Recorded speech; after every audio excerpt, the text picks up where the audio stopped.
So this is just disclosure after disclosure this past week. What are we talking about in terms of how sensitive these documents are, and if there was any attempt at a cover-up? Well, cover up, of course, is an explosive word, but and even Republicans aren't really using that term yet at all. The problem is we don't, and the problem for the White House is that nobody seems to know what is in these documents. Now, so far, we have been told officially that it's actually a relatively small number, but of course, in a way, that doesn't matter. And the whole affair has sort of become this very much self-inflicted crisis for Biden and his administration, largely because of the way that this is dribbled out, and also because it came out that this was known.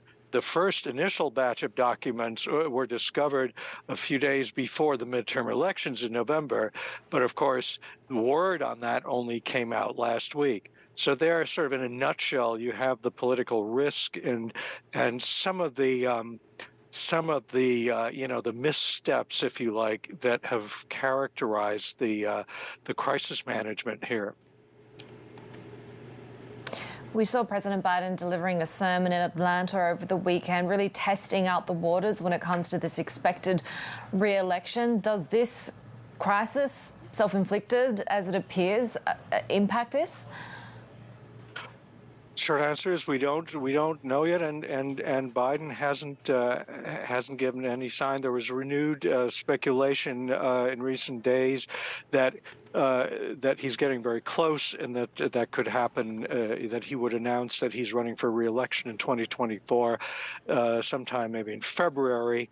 And the only thing you can say is this is not helpful.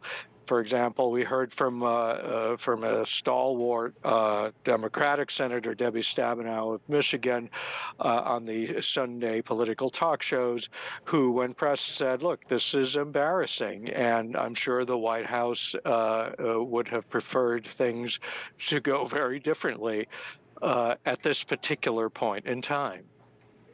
This will be great ammunition for Republicans, especially at a time when we know that Democrats have been criticizing President Trump for his issues with classified documents.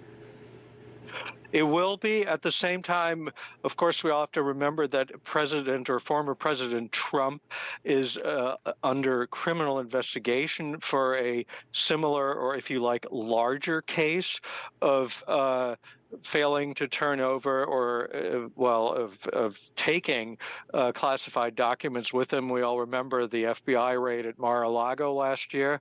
So it seems that Republicans can only go so far in hammering Biden over this, because, of course, Democrats can immediately say exactly what I just said. Well, look, I mean, you have your own former president in this case who did something even worse along the same lines, say the Democrats. But it does feed into this effort by the Republicans, which they promised before the midterms, to investigate the Biden administration.